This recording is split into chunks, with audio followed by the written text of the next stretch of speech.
Hello and welcome to another episode of Henry Weston's Old Mate the podcast. I am, as always, your host, Stuart. And again, tonight we are talking turf. The title of this episode is going to be Keeping Young Greenkeepers Engaged in the Industry and hopefully attracting school leavers into turf. If you're watching on the YouTube video, you will see my two guests, Anthony Stockwell and Simon down there, Simon Wattier. He's joined us. Well, he's a Frenchman over in Ireland, so get your head around that one, everyone. Let's get the boring stuff out of the way. If you are watching us on YouTube, please like the video and subscribe to the channel. Share us everywhere you can. If you are listening to us on a podcast provider such as Apple or Spotify, please follow the channel. Scroll down below the list of episodes and give us a 4 or 5 star review. If you've only listened to a few episodes, you'll only be able to offer up to 4 stars, but we're quite happy to accept them. Don't forget, we also have a Buy Me a Coffee page set up. It allows you to make a small financial donation towards the future of the podcast. If you log on to www.buymeacoffee.com, search HWOM, you can make a small donation, but of course you don't have to. The content's always going to be free. There we go. We've got that out of the way. I'll introduce my two guests very briefly and then ask them to introduce themselves. Anthony Stockwell, lecturer at Hadlow College. Good evening. As always, thank you for your time, Anthony. How are you? Hi, Stuart. Absolute pleasure to be here. Very well, thank you. Looking forward to doing the podcast with you. And we've also got Simon Wattier, as I said, a Frenchman currently living in Ireland. Good evening, Simon. Thank you so much for joining us. How are you? Thank you for the invitation, Stuart. Very happy to be here and looking forward to talk with you guys. Excellent. Right. Anthony, I could give you an introduction. I've got some funny notes in front of me, but I wouldn't do that to you. So if you could introduce yourself personally and professionally, Anthony, that would be great. Thank you very much, Stuart. Yes, so I'm Anthony. Been at Hadlow College for the last 10 years now, or just approaching 10 years. Been in greenkeeping, sports turf for the whole of my career. I can give a very brief sort of CV run if you like. I was at London Golf Club for 5 years before that. New Zealand Golf Club in Surrey. Was there for a summer sort of period. Done various sort of stints around Surrey, was brought up around there. Did loads of small little jobs, whether it be work experience, that sort of thing.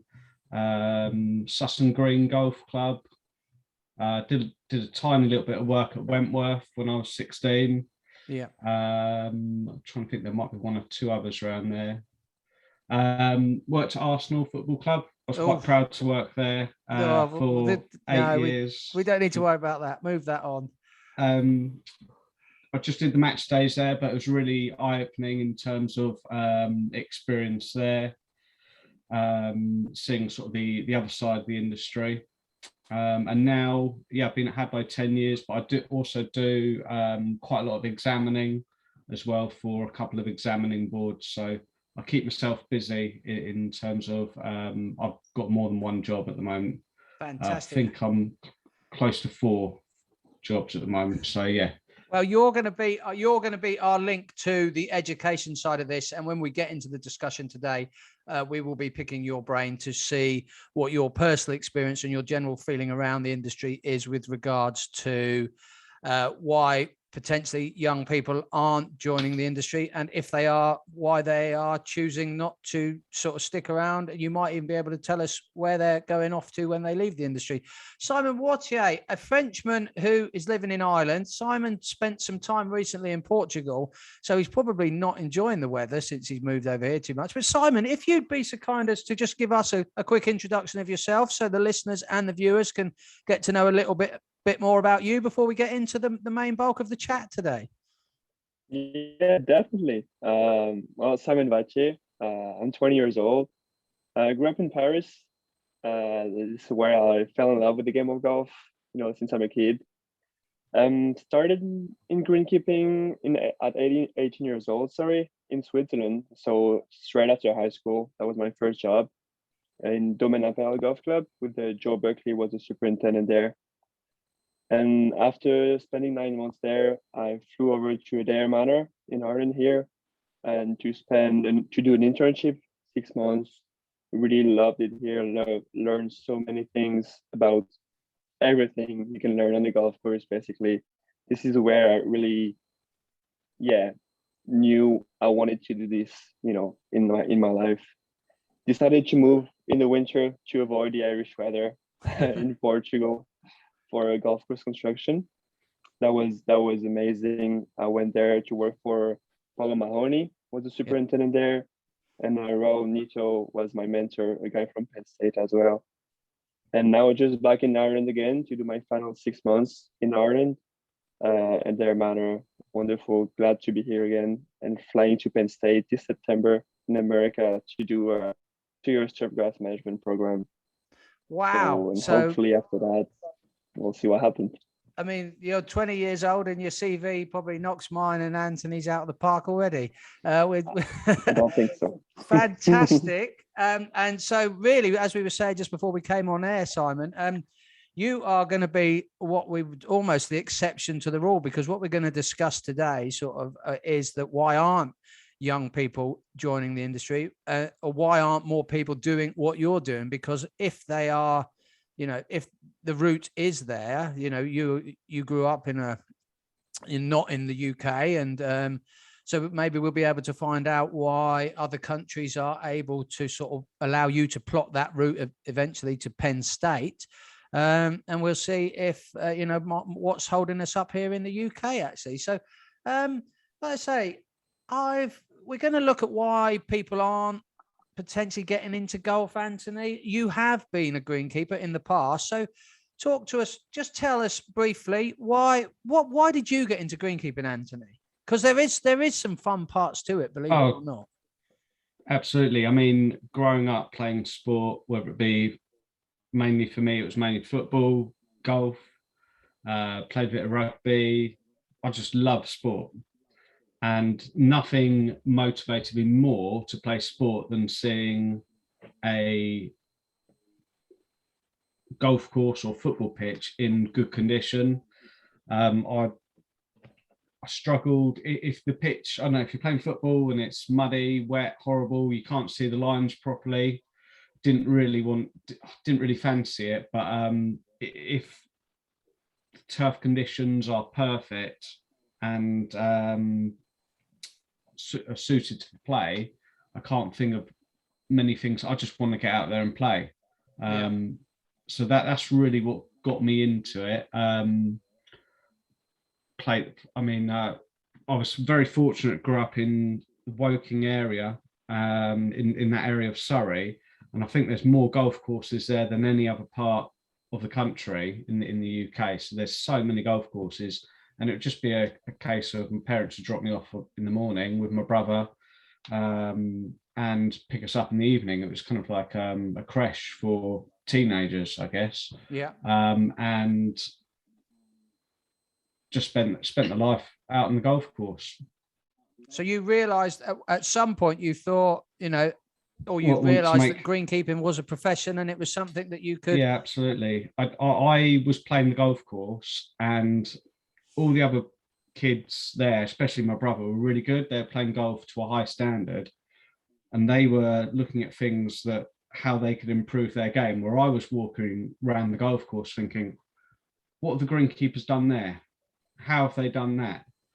What would I do if I was a greenkeeper? I wasn't really looking where my golf ball was going so much. I was more looking around at the environment and the golf course. Okay. And Simon, is your experience, you grew up in Paris, but then you sort of were over in Switzerland. Was yours a bit like Anthony's, more from a playing point of view that led you to greenkeeping, or were you always from a sort of a very young age, was it more about the turf and you were always keen on the sort of the turf and the agronomic side of things? Well, I never got interested in turfgrass management before my 18 years old. Yeah. I grew up playing golf, like I said, and being a good golfer, maybe not good enough to turn pro. I always wanted to be on a golf course. No matter what I was doing, this was my goal. And my brother opened the path for me. My brother was a superintendent. He went to Penn State as well, and he kind of showed me, the benefit you can have by working in the turf industry. So I was like, yeah, let's give it a try. Let's go on my first golf course in Switzerland. And being a golf lover, I can only like this job. This is my point of view, and this was probably the best decision I've made. You know, so this is how I started. Okay, great stuff.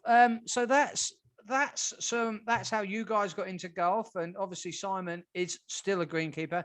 Anthony, you moved away from greenkeeping. So before we get into a discussion about the sort of educational side and your experience of working with young greenkeepers and seeing them come through, and you will have experience of seeing some of them then choose to leave. Just could you explain to us why you left greenkeeping, Anthony? Because you've just said how much you loved it. You've got some, you've got some wonderful golf courses and other sort of turf facilities, such as football teams, the dreaded Arsenal on there. But you chose to leave the industry, Anthony. So that must have been a hard choice for you. But you've obviously stayed within turf. You now lecture. But why did you make that decision? Yeah, good question, Stuart. It was a huge decision at the time. At the time, I've been at London Golf Club for 5 years, and at the time, possibly I felt like I needed to move on. There wasn't so much progression opportunities there. I kind of felt like I needed a new challenge, more responsibility. I kind of needed a bit more mental stimulus. Possibly might have been a little bit bored. Yeah, no, that's the opportunity came up. I got approached by John Millen. He knew that I was very keen in terms of education, because at the time I think I'd just started doing my master's degree, also at Penn State, where Simon's going off to soon. I'd been doing 1 or 2 sort of turf clubs at the London Golf Club that got other people involved, and I've been doing quite a bit of training with the younger members of the team. So John knew that. He possibly was approaching retirement age, although many people have been saying that for many years about John. He's been retired for 50 years. Yeah. So I took it on. I wanted to also feel a bit more part of the industry, because I was just an assistant. I didn't really know many people. I didn't know who the head greenkeeper was at the golf course down the road. Didn't really know anyone else in Kent who was a greenkeeper possibly, and I wanted to kind of make a name for myself within the industry. So at the time, it was quite interesting, because 1 or 2 people said to me, "Oh, you're leaving the industry. You're leaving greenkeeping." But I actually felt, no, I am actually becoming more part of the industry by taking the side step out of greenkeeping, but having a role that oversaw quite a lot of different places. So as part of the role, I then go into many different workplaces, be it the college. So that would be the main reason. I also at the time saw it possibly as a springboard. So I felt maybe I could just stay at the college a couple of years and move on, because I'd have formed a wider network. I've been offered many different, possibly could have at many different times left Hadlow to go work at other places, but I've stayed pretty loyal. I enjoy the job and have stayed there. And that's why, I guess, why I left. Do I regret it? No. I'm glad I moved on. And c'est la vie, as they say. Oh, less of that. I'm going to use the French jokes around here. Simon, it's, I get the impression that you've sort of got into the industry. I don't want to say you've followed in your brother's footsteps, but he must have been quite a sort of a guiding sort of light in your fledgling career so far. I mean, how does it work in France? I had Erwin Lecoq on, I think, my second ever podcast. He's over at Winston Golf in Germany, a Frenchman, and you have a similar system. Can you go and do college in France at the age of 16, or is it work-based learning? Is greenkeeping a recognized profession in France? Is it seen as a an important profession? No, not at all. No. Unfortunately, in France, you can start agronomic studies at 16, obviously, but it won't be specified into golf. Okay. We have one main school you can go to in north of France, in Dunkerque. Yeah. This will be, if you want to pursue a career in France and have classes in French, this will be the school you'll go to. It's a great school. You have great knowledge there, and you can easily be a superintendent if you go to this school. Talking about how recognized greenkeeping is in France, we don't even call greenkeepers. We call them gardeners, which Okay. I don't like. So yeah, greenkeeping is not very recognized in France, and this is a big issue at the moment. But the golf industry is slowly growing in France, and I'm pretty positive about the fact that we can change this if we can bring more young guys into this industry. Yeah. Well, that's what we're going to sort of that's really what we're going to get into now, because I mean, anyone who has a Twitter account and is a greenkeeper and logs on will know that there are numerous discussions going on online forums, Twitter, Facebook daily. And the big question is, why are so many people leaving the industry? And tonight with Anthony and yourself, Simon, I think I've got a couple of bases covered to get a little insight into potentially why people aren't hanging around. So if I come over to you, Anthony, you deal with, I think it would be fair to say, we're dealing with those level 2 and level 3 greenkeepers. Would it be fair to say, Anthony, the majority of those are between the age of 18 and 24, possibly? Yeah, I'd push it maybe a little bit higher. Quite often people think our students are quite young. Anywhere in the 20s is fairly typical, but I've had students in the 60s before. So Mr. Paul Larson, people like that. I can't name any names. He doesn't listen to this. Anthony, you've been working for Hadlow for 10 years now. Yeah.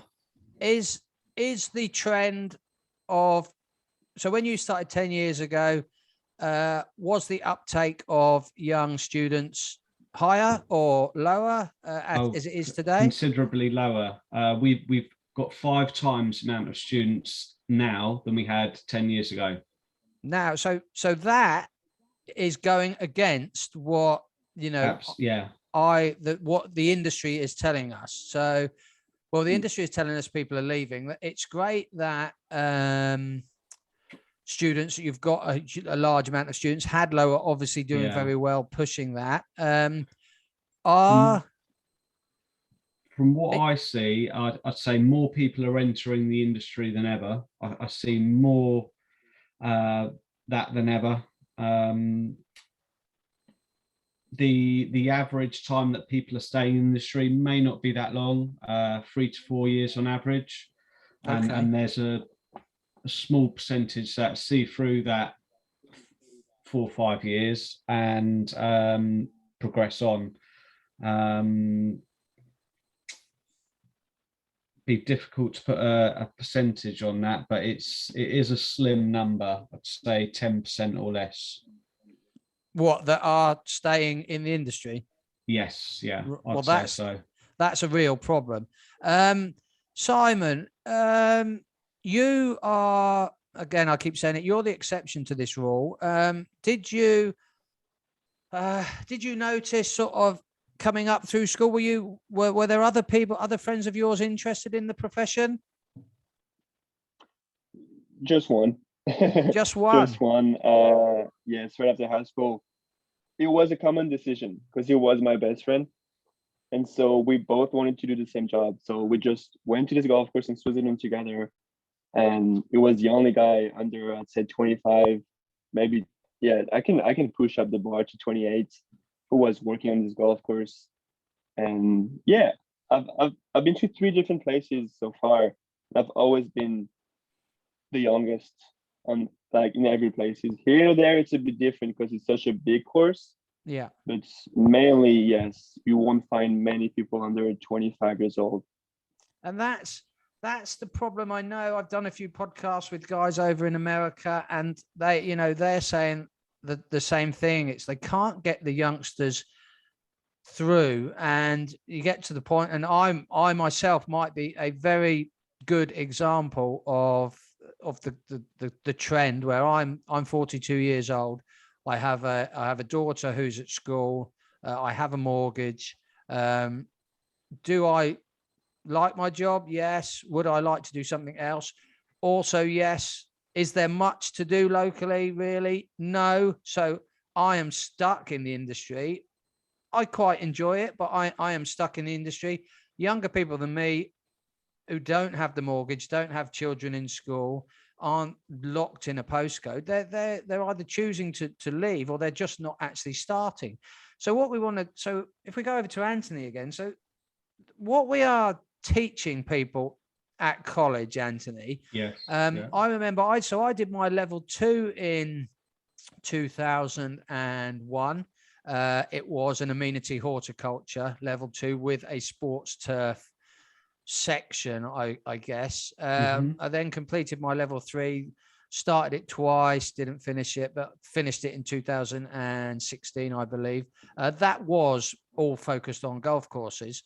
I found back in 2001 that I didn't think much of the level 2 course was relevant to greenkeeping.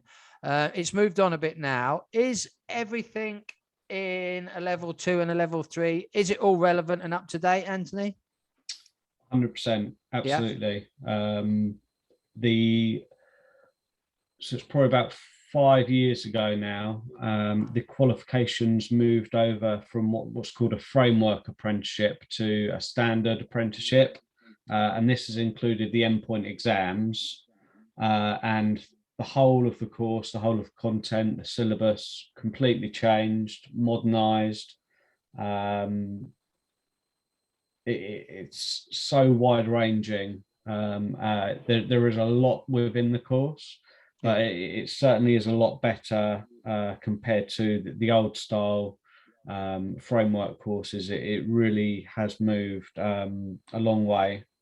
So I think it's a fantastic course. Really can sort of challenge, motivate students to push on to get the high grades. It's well, I say proportionate to how much effort they put in to what grade they get. So if you're putting more effort in, you're more likely to get your merit and distinction grades. A pass grade is absolutely fantastic for a candidate who has a very high ability, but doesn't put in the effort to achieve a pass grade may not be the best thing in the world.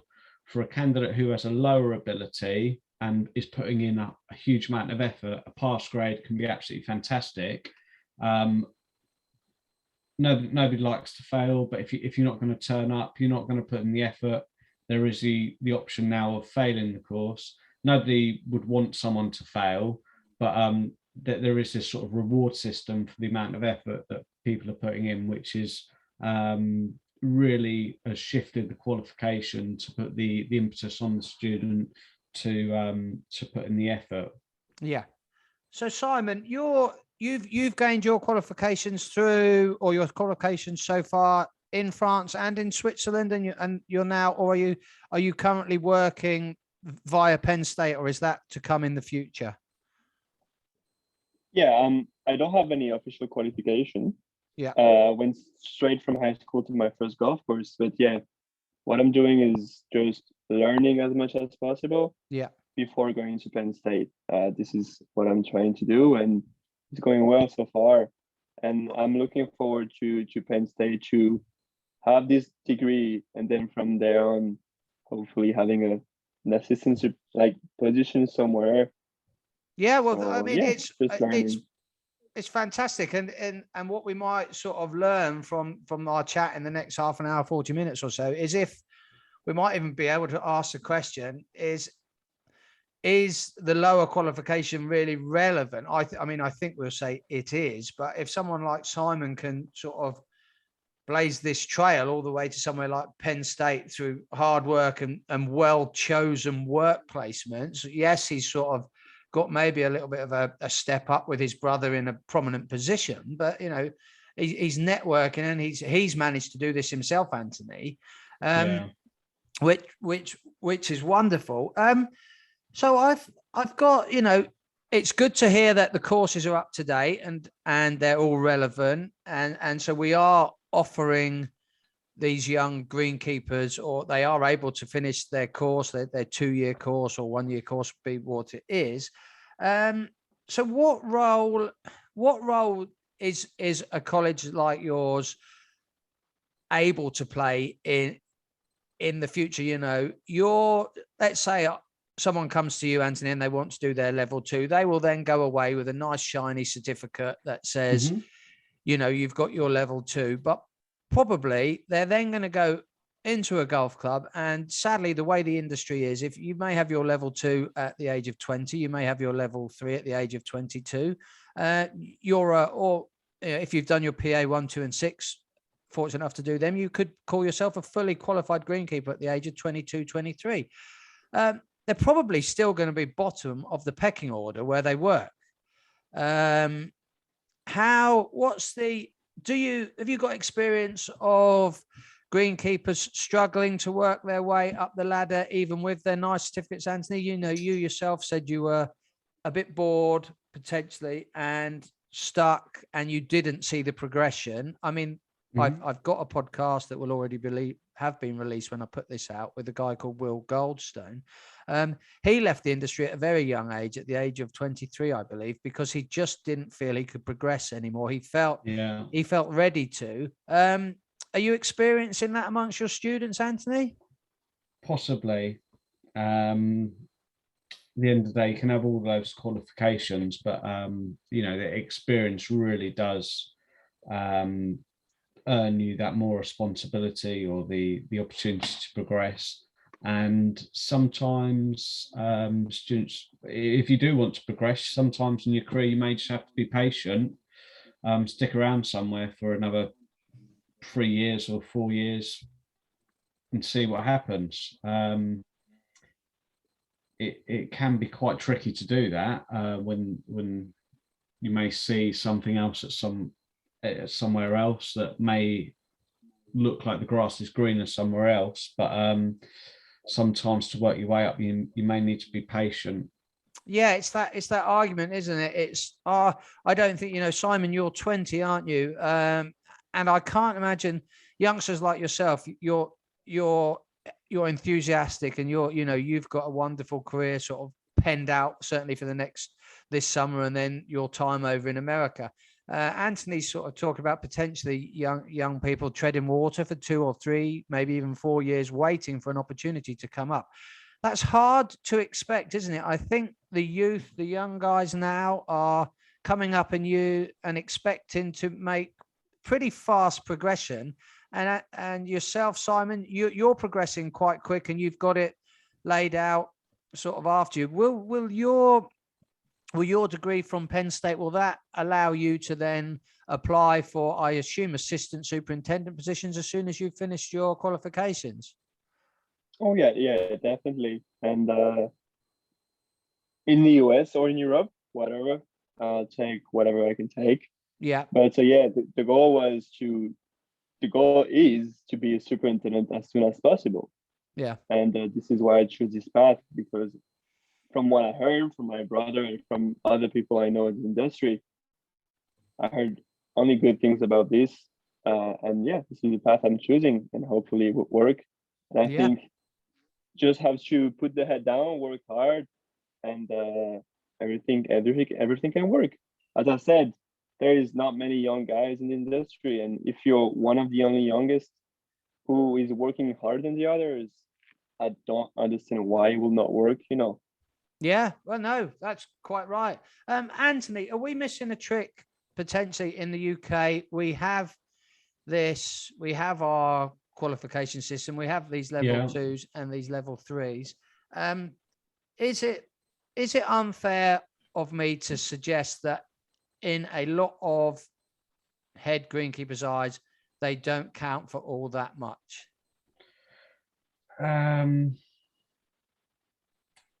Oh, that's tricky. I think depends on the individual.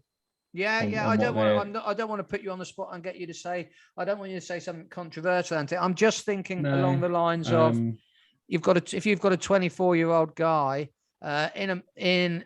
certainly the American system, you finish your turf degree and you're almost expected to apply for what we would call a deputy position. They would call it deputy superintendent. Over here, I think the system's different. I think you will find a lot of deputies have probably got to their position through 15 years service at a golf club. I think you're probably right there. And that's not necessarily bad. Of course, that's not a bad thing. And a lot of people, like I said, I explained my situation. I will be at my employer for the foreseeable future. And if in 5 years' time, management change, then I'm not necessarily in line, but I may find myself in a position slightly up the ladder that I have done just from being there a while. You'd think if a guy of sort of 23, 24 is applying for deputy head greenkeeper positions, I would go as far as to say they're going to struggle, because a lot of the adverts I'd agree. Yeah. You see these adverts in, let's just say, a golf club in Surrey, Anthony. You've got some experience there. They will pay a reasonably high wage, or they will offer a reasonably high wage because of the cost of living is high in Surrey.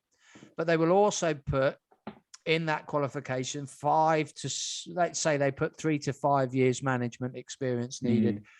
So you've got a guy of 24, 25 who's got all his certificates. He may be a senior greenkeeper somewhere if he's lucky, but he's not going to get that job, is he, Anthony? I wouldn't have thought so. Goes back to what I was saying a little bit earlier about being patient, having that longevity, that experience really does hold value in the employer's eyes. Qualifications are great, but they need to be matched and paired up with the experience as well. So what do we think? I can't really. I'd like to ask Simon, but I don't think he'll be able to answer it. Where are these people going, Anthony? Are you able to tell us where some of your students? You said you'd say only 10% are sort of sticking it out between that 3 to 4 years. Do you know where they're going? Yeah, I've looked. I can't name any names, of course, but I've looked back through students' last 2 or 3 years, and I've made a little list here of where people have gone on to. This will be very interesting, actually. None at all have gone to work in supermarkets. None. So often I hear greenkeepers say, "Oh, that they're paying this amount at Lidl now, or Aldi, or well, yeah." Tesco's." I mean, the favourite story is that they pay £35,000 to be an assistant manager at Aldi and Lidl, don't they? So I've got air conditioning, construction, just general labour, IT work. Some have gone to work in recruitment, mechanics or car mechanics. I've had 3 who have gone to work in sort of tree surgery, arboriculture. That's quite an interesting one, because they've obviously got the qualifications as greenkeepers. The golf club, or the golf club, I would have thought would have paid for their chainsaw certificates and taken them at the golf course, then gone to work in tree surgery, pest control, carpentry, working for the council. All of those different things, they're all slightly different, but yeah, there's a little bit of a list there for you. So it's interesting, because things like air conditioning that you mentioned, that's probably a trade. That's a trade that they're going to go away and have to learn, have to gain some skills, but they will find themselves earning reasonably good money quite quickly. I did a private job over the weekend and happened to ask one of the guys I was working with about a young gentleman who used to work where I work. He left us a few years ago now. He is labouring on site somewhere. He has his various machine operating tickets. He's able to earn £180 a day, self-employed. Obviously, he then has to sort his own tax, etc. out. That's considerably more than I earn for a day's wage. And this young man, he's gone away and put some time into learning a new trade. But I don't want to. We'll get onto the controversial point later. But Simon, what did or other friends of yours in France when you were growing up? What did they all choose to go and do? Wow, that's a tough one. After high school, you said, Yeah, right? after high school. What do kids in France go and do? Because you've sort of said not many of them want to get into golf. We're just trying to set the scene, really, because I mean, I don't think young people around the world want to go and work on a golf course because they get cold and wet through the winter. Yes, it's nice to work in the summer, but they have to work the weekends. They have to work the bank holidays. I just don't think it's fashionable. I don't think people want to work outside in the winter. They're finding other stuff to do. I think a lot of kids are getting into laptop-based working. They can sit in front of. I'm sat in front of a laptop now, but I'm no good on it. But if I had the skills to earn money from sitting in an office and maybe programming, or I don't want to say data input, that's a bit broad, but I mean, I think I'd quite like the idea of being able to work in a nice air conditioned office and earn a bit more money. So Yeah. I can tell. I have a few friends who are, as you said, starting in the tech industry, if I can call it like this. yeah, A lot of friends who are trying to make their own way into music, beat making on the computer and everything, crypto money as well. It's a big thing in, for people of our age. Videos on internet, all this virtual world, if I can call it like this again. This is attracting young people a lot. And working, being on the golf course or somewhere else is not attracting anyone. And I can really feel this. I'm probably the only one of my close circle of friends who is working full time, Yeah. And this is interesting to see now that you pointed. And I think there is a big difference from young people nowadays than young people from, I don't know, your generation, guys. Yeah. I mean, I grew up. Yes, I grew up when I left school. Sort of everyone had a mobile phone, and obviously the internet was very accessible. In the last 15 years, it's become even more accessible. But people can run little clothing startups, little music startups, Anthony, from an iPhone. And I don't think the greenkeeping industry is losing kids to, starting their own brands, personal brands, clothing brands. But why don't, are you noticing how many people, let's sort of change the angle here a bit, Anthony. What's the relationship with Hadlow College and local schools? How many kids at the age of 16 would you say, I don't want a number, but are there many kids out there who know what greenkeeping is when they finish school? Because when I left school, I lived and grew up in Deal. It's quite close to Dover. So we were sort of always pushed in the direction of P&O ferries. The Channel Tunnel was just open. So it was that was it. There's a lot back in the day. There was a lot of hotels and restaurants because we were a tourist area. So, being a chef or being a waiter on the ferries was a viable career path that I was made aware of at school. But I was never made aware that you could go and make a living from working on a sports pitch. Are kids in the sort of area in Kent local to Hadlow? Do you work closely with the local schools, Anthony? Absolutely. I think you'll probably be surprised how many we visit on careers days. but when we do, there aren't many who come up to us and say they want to work in greenkeeping or even outdoors. Yeah. We've got marketing team, we've got an employee, what they call employer relations team. So they'll go into all the schools for their careers days. I know they've been to at least 7 since September. That's fantastic, by the way. That Secondary really is schools. fantastic. Well done, Hadlow. I suspect all FE colleges will be doing this, and trying to engage them, trying to promote the subject areas. This is mainly aimed 14 to 16-year-olds. Yeah. And it won't just be greenkeeping that we're promoting. It'll also be horticulture, agriculture, but wide range of subjects, outdoor subjects. But we don't really get that much interest.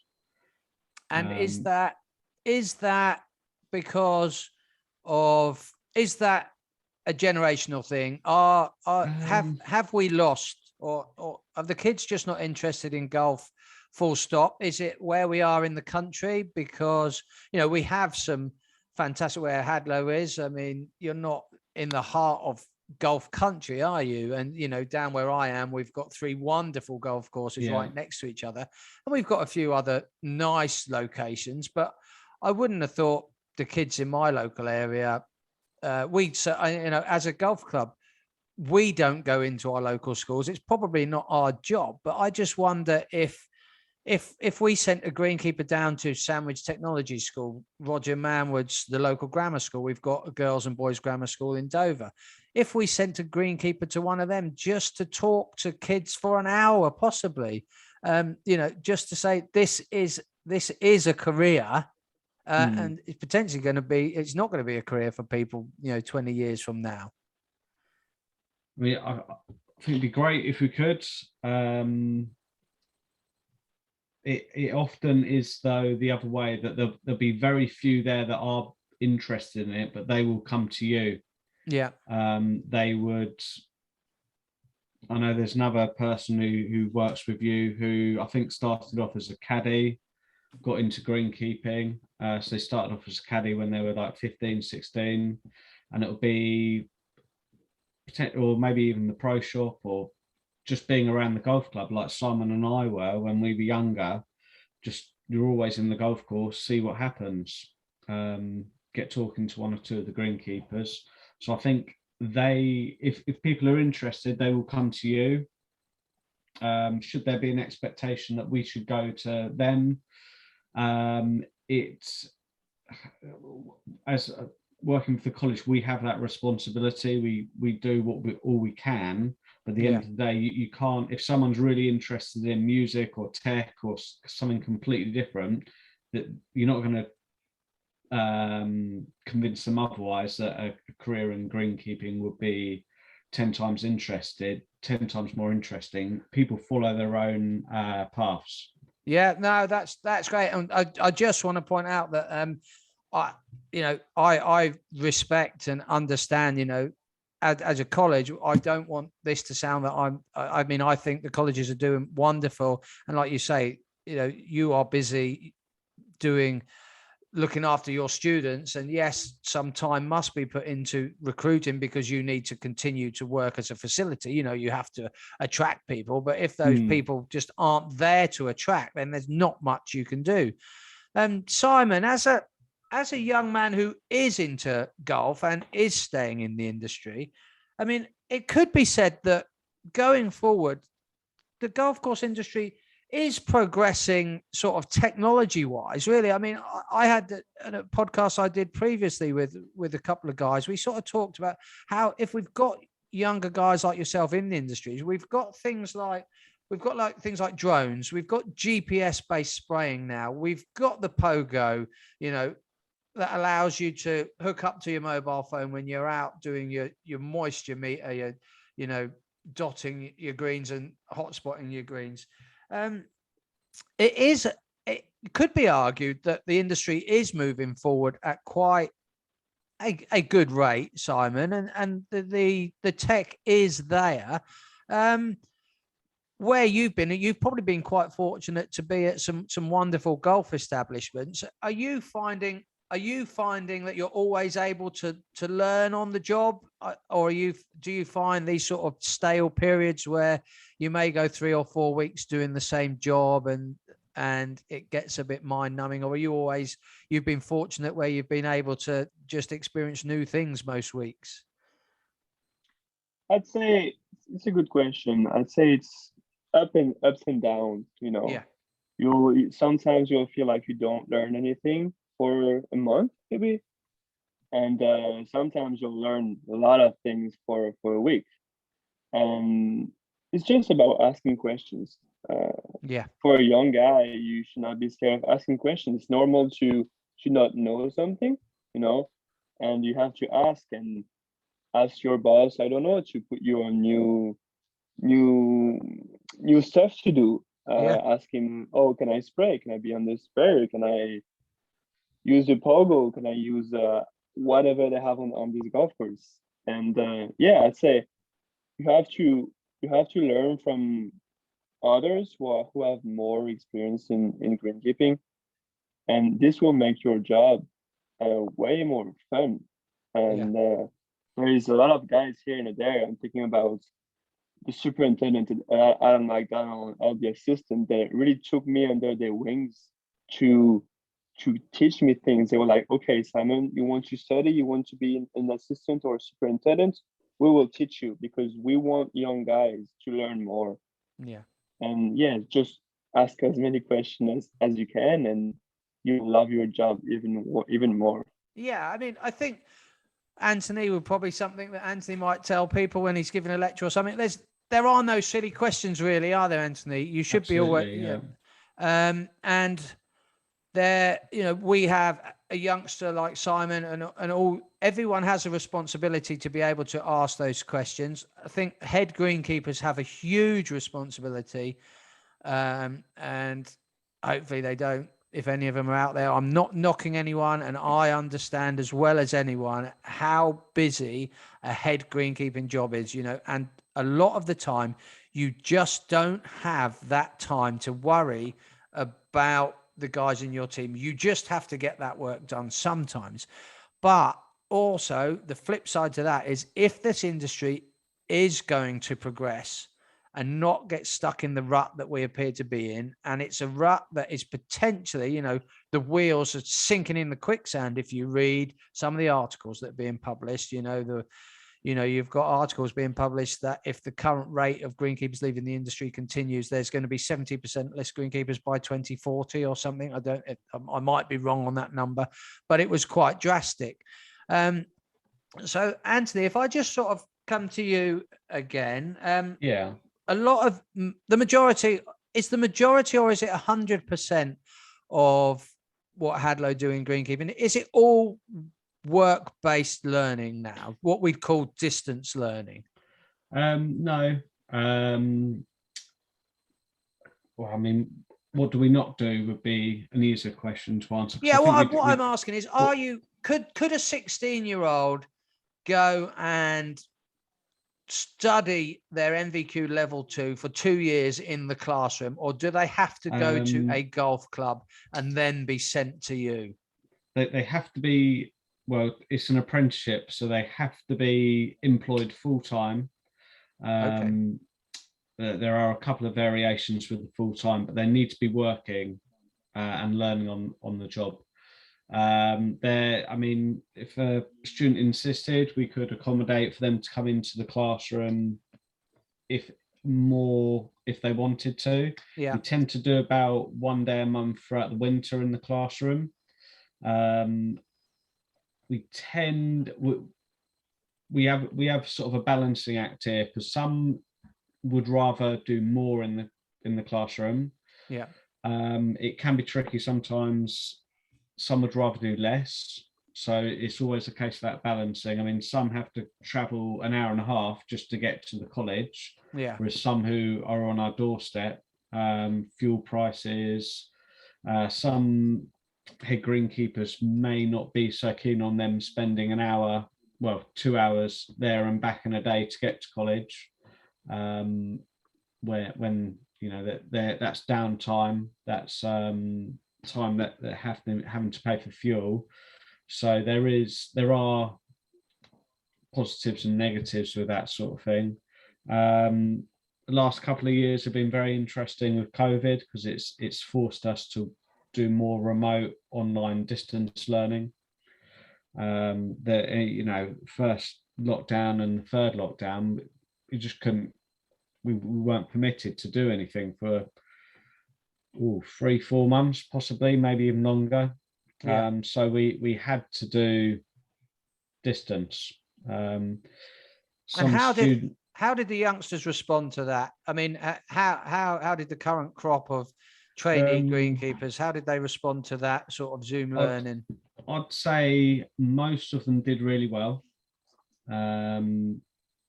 Part of their success was that a lot of them were furloughed as well, so there were a lot of time where they were just spending time at home, and they could be doing reading, they could be doing portfolio work. Some of them didn't do so well.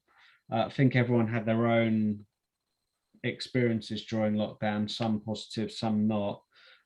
So some students really struggled, unfortunately, as many people did, just with the mental health during lockdown. But it's given us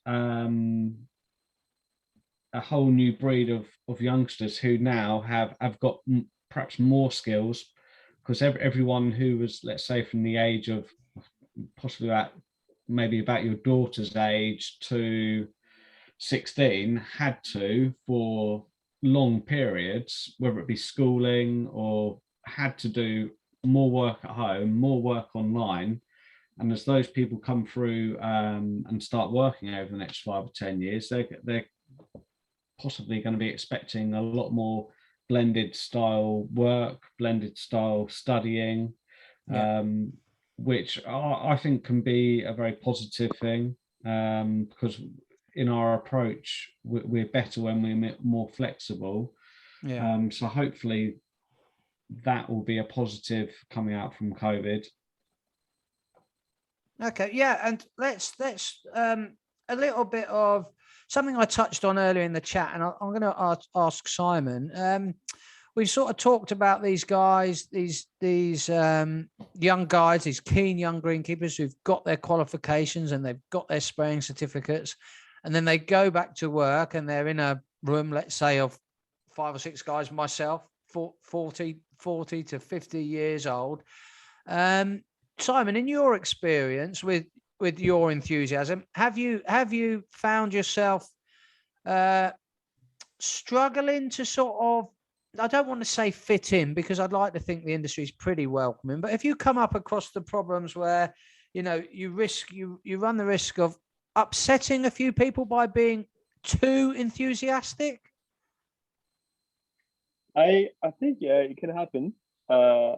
Luckily for me, it didn't happen at all.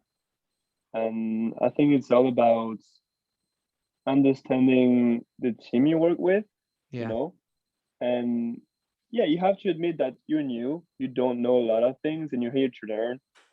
And it's for me, it's the way I think. If you stay humble, if you ask questions to anyone, people would just be happy to help you. And yes, you will have good jobs, and people can be frustrated of you, I don't know, doing the course setup, for example. This is the job for the assistant, usually that's what they say.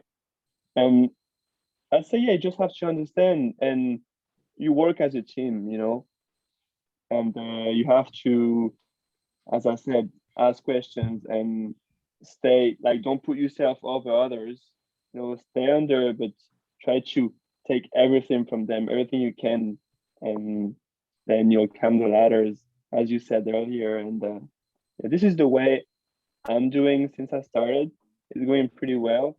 Yeah. I'm pretty sure in a few golf courses, people can be upset about a young guy being very enthusiastic. Just a guy who wants to to be good, a guy who wants to be a superintendent, can cause some problem. That's why teamwork is very important, in communication as well. I think these are the two most important things in working as a team. Yeah, I think you can't say enough about communication. And Anthony, we were talking before we came on air, weren't we, about the podcast I did with Paul Kennedy, and he was sort of, he's been in the game a long time, but he's now using things like WhatsApp and a few other sort of a few other apps to just communicate with the various people he works with at his golf club. And it's allowing him to be, while being hands-on on the golf course, it's allowing him to communicate with other people in real time, not relying on someone to sort of get home and read the email and then sort of come back to him 4 or 5 days later. Communicating in any sense, communicating from their greenkeeper down on a daily basis is essential. And fantastically well put, Simon. Anthony, I don't really want to sort of get into the details about the wage situation in greenkeeping, because we all know the current state of affairs. I think it is fair to say that probably across the industry it's not paying as much as it could. But if we had a golf course manager here in this chat, he'd turn around and say, where do you expect me to get the money from? I haven't got a bottomless pit of money. So I don't really want to get into that chat today. But Anthony, have you got any personal opinions on what we could do as an industry, either to attract new greenkeepers, or how do we keep these greenkeepers engaged and within the industry? Perhaps those ones who have got to that point, like I spoke with Will Goldstone, and he got to the point at 23 years of age where he'd gone and done at Ohio State, he'd done the construction at JCB, and he found himself at 23. He had to leave the industry to find somewhere else to progress. Have you got any ideas, Anthony, how we could do it? No. I wish I had a crystal ball. It's a tough one. For me, I'll be perfectly honest, and I think we have to find a way to pay more money. And then I think kids have to think that if I get this level 3 and I get my spraying and I go away and do this week-long spraying course that everyone says, it's really hard, and if you don't do the studying, you're going to fail. But then we're only going to pay you £22,000 a year when you've got that certificate. They're just going to say, well, I'm just going to go and or I'm going to take my chainsaw certificate and I'm going to go and cut trees down for 30 grand a year. And then I'm going to open my own tree business. And yes, working for yourself's a pain in the arse, but I'm going to earn more money. Yeah, I think it really is tough, Stuart. Pay, I think the second biggest one would be possibly flexibility. Could greenkeepers possibly work less hours? Could they have more free time? But unfortunately, the nature of the beast is that it's a predominantly weekend or leisure periods when people play more golf. So the greenkeepers are expected to set up the golf course for those periods. Every angle you look at it, it's a tough decision, I think. And I know you spoke about in Paul Kennedy's podcast, there were periods where he was working, I think he mentioned 12, maybe 17 days on the trot. Yeah. Long commutes, long hours, weekends, spending time away from family. All of those sort of factor in with not getting paid a huge amount. It's tough. I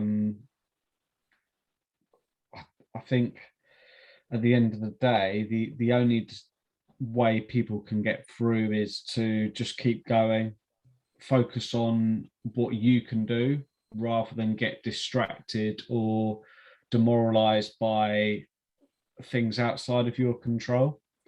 And external politics or external factors within the golf course, and just focus on yourself, your career goals, your day-to-day goals, and sounds a bit cliche, but just take one step at a time, one day at a time, and people keep. Oh, you've been keep to one of my going AA meetings, Anthony. It's tough, and I've done maybe 7 or 8 industry-based podcasts now, and we know, I don't sit down and expect anyone to come up with an answer, because I don't think it is answerable. Is that a word? I don't think we can come up with an answer. I had a chat with a guy at work not so long ago, and we sort of came to the conclusion that ideally, or really, it boils down to, are golfers willing to pay? If we wanted to create an ideal greenkeeping profession, and get more time off, have that better work-life balance and get paid more, we decided that potentially it would mean golfers paying more for their golf and having to deal with lower standards, i.e., less people working weekends, potentially greenkeepers having a bit more time off in the week. So asking a golfer to pay more for his annual subs, but telling him that the roughs are going to get cut every 2 weeks. So the roughs aren't always going to be in brilliant condition. We may only cut the greens once at the weekend because we're giving half the team the weekend off. So that sorts the greenkeeping problem. But the fact is, Simon, golfers won't stand for that, will they? Or won't stand that. They just won't accept it. So I think what I'm trying to say is we're still looking. We need to really find the balance. We've got to find somewhere that we can accommodate still achieving really high levels with less greenkeepers. Is that possible, Simon? Well, I don't know. I think it is. But you have to keep this balance, as you just said. Yeah. And I'm a bit skeptical about you saying that if, for example, cutting the greens once a week, your course would not be as good as it was before. So the players won't play as much, because I'm a player, and you guys probably as well. And we love great greens. Yeah. We don't like to play golf if the course is not in good conditions. Yeah.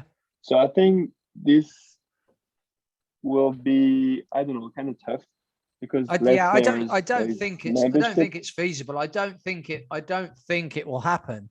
But it's very hard to project or predict a way to answer these questions that everyone is debating on Twitter. Again, I'll go back to it. These people who, and the committee for golf club salaries, whatever they're called, did they suggest that, the industry really should be looking at a 20% pay rise for everyone? Again, if we've got a golf course manager on this chat, Anthony, where's that 20% going to come from? Yeah, exactly. They can't. It's that big circle, isn't it? If they make a cutback, let's say, all right, well, we'll have to make a cutback on the inside staff. Then we've got the problem that, yes, the golfers are coming to play potentially a better golf course, but they then can't go in the clubhouse and enjoy a quality meal or whatever, because the golf club is closing the restaurant to save time and money. It's just not going to happen. Is there the potential, Anthony? Is there anywhere, we're in a credit crunch, fuel's going up, everyone's heating bills are going up. People haven't got another £100 a month to spend on their golf club membership, have they, Anthony? No. So we get to these at the end of these chats every week, and we have wonderful discussions, but we always get to this brick wall, if you like. Before we go, gentlemen, it's been a wonderful chat, and Simon, it's been wonderful to get to know you. And I think what we need to do is put a positive spin on the end of this, that you're a young man, you're 20 years of age, and you've been in the industry for a couple of years. You've been fortunate to work at some wonderful establishments, and you're now going to go off to the highly regarded Penn State and gain your degree in turf grass management. So that should be really positive, and it should sort of outline for anyone listening to this that it is possible to stay in the turf industry and make a really good go of it. Anthony, it is an industry that if people are willing, you've mentioned it numerous times, if people are willing to stick around and sort of put that focus in. So I don't want to say that's the answer, but there are many positives, Anthony, aren't there, for sort of sticking it out? I think that ultimately getting what you put out and having someone like Simon on the podcast and hearing his story is so refreshing, because you're clearly putting in the effort, made huge progress in your career so far. I was fortunate enough to study at Penn State. It was unbelievably challenging. It won't be easy, Simon, I'll tell you that. But it'll really make you think, critique things that you're doing. It will really push, stretch, and challenge you. And just wish you the best of luck with that. Thank you very much, James. And my little degree from Wolverhampton University is looking more and more worthless in this conversation. But Simon Wattier, thank you so much for joining me for this chat. We wish you, like Anthony has, we wish you all the best in your future.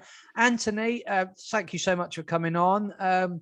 Hopefully we can, if we could get to work and hopefully get something out to encourage, people in this industry. I've got a chat planned with Dr. John Dempsey over in Ireland. He's going to come on and we're looking at creating a little podcast aimed at sort of level 2 and 3 students. So we're going to sort of put that together and maybe we can help to get that out, not necessarily through Hadlow, but we could pass it around. So thank you, everyone. This has been Henry Weston's Old Mate, the podcast. It's been more turf talk. Don't forget, please drop us that 4 or 5 star review if you'd been so kind. And if you have been watching us on YouTube, please hit the like button and subscribe. Thank you, gentlemen, for joining me. It's been another wonderful episode of Henry Weston's Old Mate, the podcast. Thanks, Stuart.